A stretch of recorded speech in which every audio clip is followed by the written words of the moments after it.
আসসালামু আলাইকুম। আপনারা শুনছেন গ্রাম বাংলা ছায়ার দুনিয়া। বাংলার ভূত, বাংলার ভয়, উল্টো পাল্টা গল্প নয়।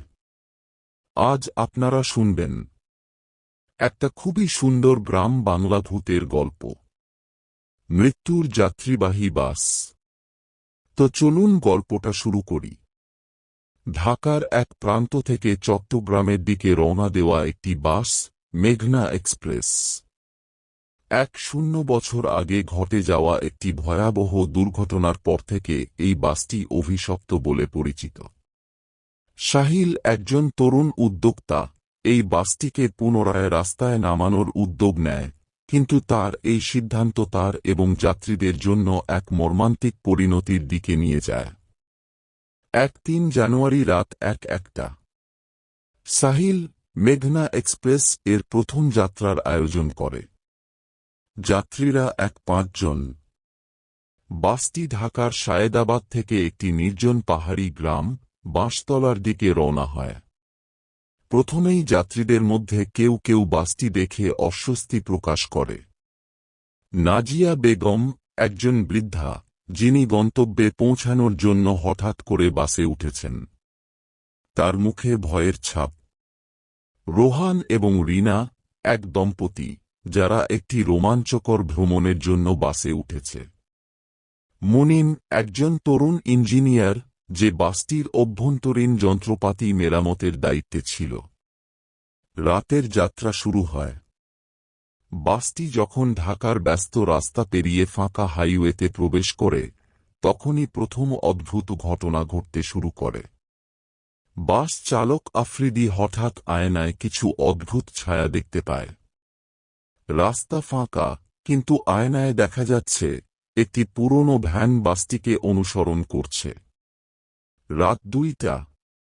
বাসের বাতি বারবার জ্বলে ওঠে এবং নিভে যায়। যাত্রীরা ভয় পেতে শুরু করে। এই সময় নাজিয়া বেগম সাহিলকে বলেন, এই বাসে কিছু একটা ঠিক নেই। আমি এই বাস চিনতে পারছি। ১০ বছর আগে এই বাসে আমার ছেলেও ছিল। সে আর ফেরেনি। এই কথা শুনে বাসের বাকি যাত্রীরা অস্বস্তিতে পড়ে। সাহিল নাজিয়া বেগমকে শান্ত করার চেষ্টা করে। রাত ৩টা।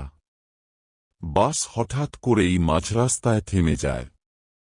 চালক আফ্রিদি বলেন, ইঞ্জিন বন্ধ হয়ে গেছে। মুনিম ইঞ্জিন দেখতে নামে, কিন্তু ইঞ্জিনে কোনো সমস্যা না থাকার পরেও বাসটি চালু হচ্ছে না। ঠিক এই সময় যাত্রীরা একে একে অদ্ভুত অভিজ্ঞতার মুখোমুখি হয়। রোহান দেখে তার স্ত্রীর পাশে বসে থাকা ছায়ামূর্তিটি তার স্ত্রী নয়। ২ রিনা শোনে বাসের ভেতর থেকে কান্নার শব্দ আসছে। ৩ সাহিল বাসের জানালার বাইরে দেখতে পায় কেউ বাসটিকে চারপাশ থেকে ঘিরে দাঁড়িয়ে আছে। সাহিল মুনিমের সাহায্যে বাসের পেছনের একটি লুকানো কম্পার্টমেন্ট খুঁজে পায়। সেখানে তারা একটি পুরনো ফাইল এবং রক্তমাখা ছবি খুঁজে পায়। ফাইলে লেখা ছিল বাসটির ইতিহাস। ১৯৯৪ মেঘনা এক্সপ্রেস প্রথম রাস্তায় নামে। ২০১৩ চালক রহিদের নিয়ন্ত্রণ হারিয়ে বাসটি খাদে ফেলে দেয়। ২ জন যাত্রী মারা যায়। ২০১৫ বাসটি মেরামত করা হয়, কিন্তু এরপর থেকেই এটি অভিশপ্ত বলে দাবি করা হয়। ফাইলের শেষ পাতায় লেখা ছিল, এই বাসে যে একবার চড়ে সে আর কখনো ফেরে না। রাত ৪টা। বাসের ভেতরে একে একে যাত্রীরা অদৃশ্য হতে শুরু করে। রোহান একটি অদ্ভুত কণ্ঠস্বর শুনতে পায় এবং বাস থেকে নেমে যায়।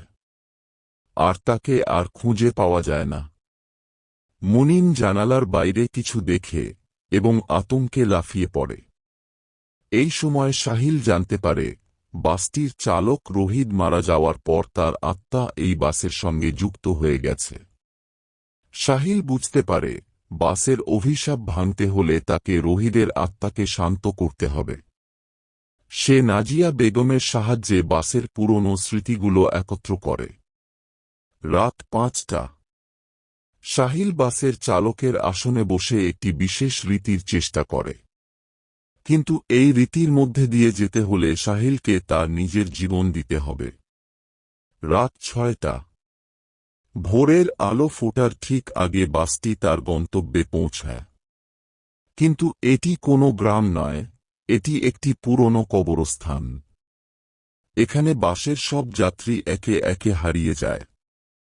শেষ মুহূর্তে সাহিল বুঝতে পারে বাসের সব যাত্রী আসলে জীবিত নয়। তারা সবাই 100 বছর আগের সেই দুর্ঘটনার মৃত যাত্রী।